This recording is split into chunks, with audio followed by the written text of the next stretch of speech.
নমস্কার বন্ধুরা, আমরা রায়াতে আজকে আরেকটা ডেলি ব্লগ নিয়ে আবার হাজির হলাম। আমার গল্পটা শুনেই হয়তো বুঝতে পারছেন আজকে আমার দিনটা খুব খুশি খুশি, মনটাও খুব খুশি খুশি।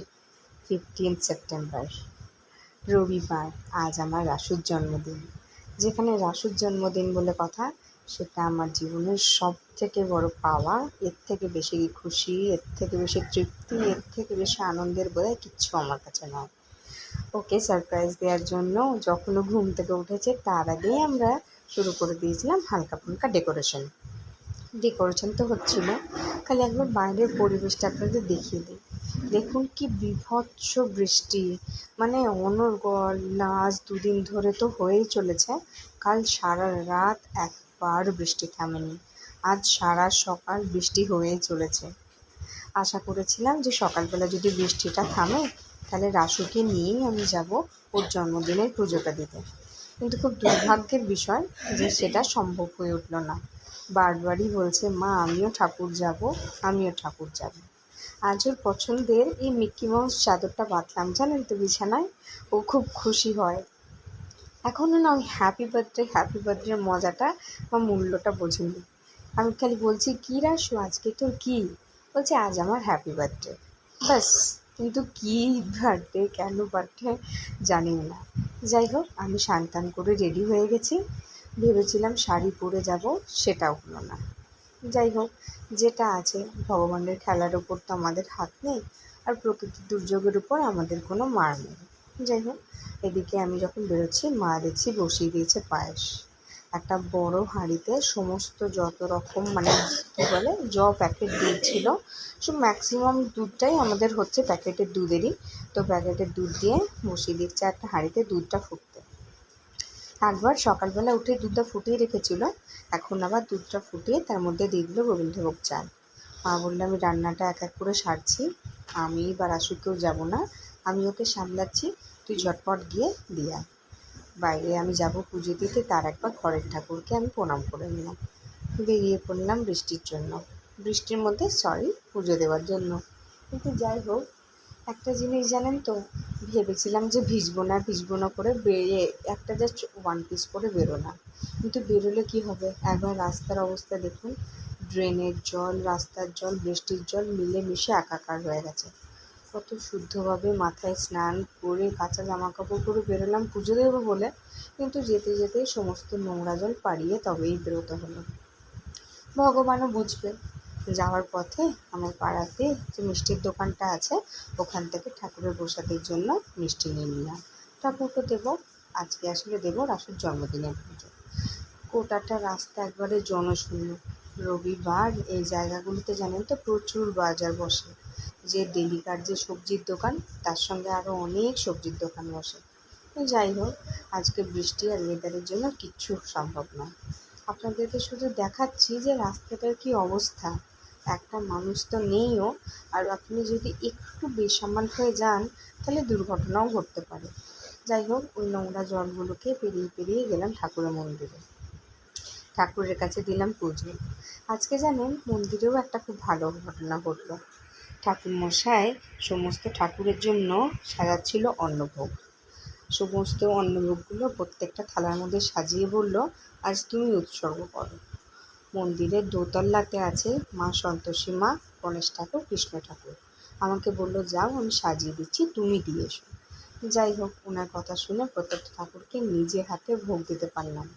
হয়তো শুভই হবে। রাসুর জন্য জন্মদিনের পুজো দিয়ে ইচ্ছা ছিল আসার পথে একটু কচুরি তরকারি কিনবো। সামনের দোকানে কচুরি তরকারিটা খুব ভালো বানায়। দুর্ভোগ, বৃষ্টির জন্য সেও আজ বন্ধ, সেও খোলেনি। পুজো দিয়ে বাড়ি ফিরে দেখছি মায়ের পায়েস রান্না অনেকটাই হয়ে এসেছে। খালি এখন উপর থেকে কিশমিশগুলো দিয়ে দেবে। আর তার সাথে কিশমিশগুলো একটু আগে অবশ্য গরম জলে ভিজিয়ে রেখেছিল। ভিজিয়ে না রেখে যদি আপনি ডাইরেক্টলি পায়েসে কিশমিশ দেন তাহলে আবার দুধটা অনেক সময় ফেটে যেতে পারে। আর এক প্যাকেট গুঁড়ো আমুলিয়া কিনে রেখেছিল। ইচ্ছে ছিল কনডেন্স মিল্ক বা মিল্ক মেড দেওয়ার, কিন্তু বৃষ্টির জন্য আমরা সেটা পাইনি। সকালবেলা দোকানে সেটা অ্যাভেলেবেল ছিল না। তাই আমুলিয়াটাকে একটু গরম জলে গুলে ওখানে পায়েসের মধ্যে দিয়ে দিলে পায়েসের টেস্টটা আলাদা হয়। আর একটা জিনিস বলে দিই, যখন পায়েস রান্না করবেন আপনারা যদি চিনির পরিবর্তে বাতাসা বা সাদা মিছরি দেন তাহলে পায়েসের স্বাদে দেখবেন একটু ডিফারেন্স আসবে। তাছাড়াও পায়েসটা কখন হয়ে যাবে, যেহেতু এটা জন্মদিনের পায়েস, চেখে তো দেখা যাবে না যে চাল সেদ্ধ হলো কি না। তাই যখন দেখবেন যে পায়েসটা নিচে লেগে লেগে আসছে বা যখন ফুটছে সেটা ছিটে ছিটে উঠে আসে গ্যাসের মধ্যে বা আপনার হাতে লাগছে, তখন বুঝবেন যে পায়েসটা রান্না হয়ে গেছে। পুজোর পায়েস, জন্মদিনের পায়েস এগুলো তো আমরা আগে চেখে দেখতে পারি না বা চালটা চিপেও দেখে না, কারণ সেটা এঁটো হয়ে যায়। একদিকে পায়েস হচ্ছে, অন্যদিকে বাকি 5 রকমের ভাজা, মাছের জোগাড় এগুলো রেডি হচ্ছে। বসে গেছে গরম ভাত, ওটা তো দরকার, ওটা ছাড়া তো অন্য ছাড়া তো আর হবে না। বাবা আজকে প্রচুর ফ্রেশ মাছ এনেছে, কারণ রাসু তো রুই মাছ ছাড়া আর কিছু খায় না। রুই মাছের ছোটো ছোটো পেটি ভাজা এটাই ওর। আর পাঁপড় ভাজাটা ওর খেতে খুব পছন্দ করে, এই জন্য ওর পছন্দ মতো পাঁপড় ভাজা চাটনির সাথে। চাটনিটা খায় না, কিন্তু চাটনিটা আমাদের জন্যই হবে। এই যে পাঁপড়গুলো ভেজে নেবে, তার সাথে থাকবে আলু ভাজা, কুমড়ো ভাজা, পটল ভাজা, মাছের মাথা ভাজা, ওর জন্য থাকবে পেটি পিস মাছ ভাজা। আর আমাদের হবে সমস্ত কিছু সবজি দিয়ে, সর্ষে দিয়ে, পোস্ত দিয়ে মাছের একটা গামাখা মাখা ঝোল, ওল আলুর তরকারি। সমস্ত আইটেমগুলো না আজকে ভিডিওর মধ্যে দিয়ে উঠতে পারিনি, যতটা সম্ভব দিয়েছি। বাকিটা যখন আসো খেতে বসবা তখন আমি দেখিয়ে দেবো। একদিকে পাঁপড় ভাজা যেহেতু শেষ হয়ে গেছে, ওই তেলেই মা ভেজে দিল আলুগুলো। সাথে দেখুন এখানে কুমড়ো কেটে রাখা আছে। কুমড়োটা অ্যাকচুয়ালি রাসুর যখন মন ভালো থাকে বা ইচ্ছে হয় বা দয়া হয়, তখনও কুমড়ো ভাজাটা খাই, ওর একটু মিষ্টি মিষ্টি লাগে। মা একদিকে ভাজাগুলো ভাজতে থাক, আর আমি চলে গেলাম রাসুকে নিয়ে তেল মাখিয়ে স্নান করাতে। আজকে স্নান করানোর পর না ওকে নতুন জামা প্যান্ট পরলাম। দেখুন কি সুন্দর লাগছে না? তু যেন নজর না লাগে, মনে হচ্ছে যেন কত বড় হয়ে গেছে। রাসুকে বললাম যে আজকে তুই নতুন জামা পরেছিস, তোর জন্মদিন, তোর হ্যাপি বার্থডে, একটু ঠাকুরের বাটাগুলো তুলে দিবি। কি সুন্দর পা মুড়ি দিয়ে এসে ঠাকুরের কাছে বসে সব বাটাগুলো তুলে দিল, দেখেও ভালো লাগে। দেখতে দেখতে 3টে বছর পেরিয়ে গেল, রাসুও বড় হয়ে গেল, সময় যেন জলের মতো এগোচ্ছে। এদিকে মাও মাছ ভাজার পর্ব শুরু করে দিয়েছে, ননও এসে গেছে। আমরা সবাই মিলে এখন চলে যাব রাসুর কেক কাটার প্রস্তুতি। দেখে নিন ওখানে ওর কাকা পিসি সবাই এসেছে, ননও আমি সবাই মিলে কাটছি। Happy birthday Rasu, happy birthday to you, happy birthday to you.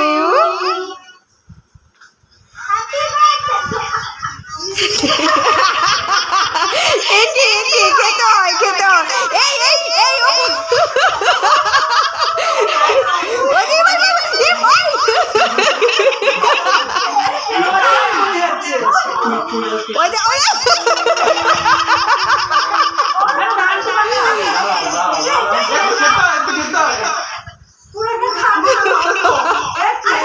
ও খাবে না, বেকার বিটার চেষ্টা।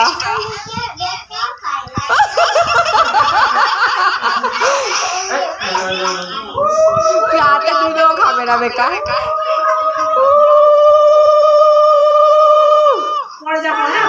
নন খেয়ে নে ওটা, দেখ ওইটার বেলা ওইটার বেলা চাচ্ছে ওটা কাকা।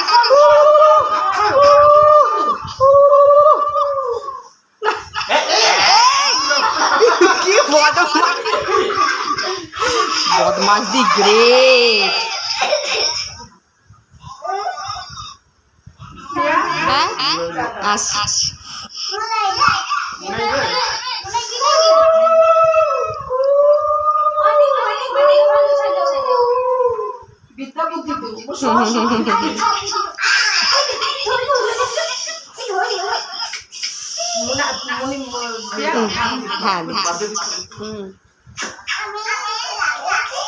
হ্যাঁ মনে পেরেছিস।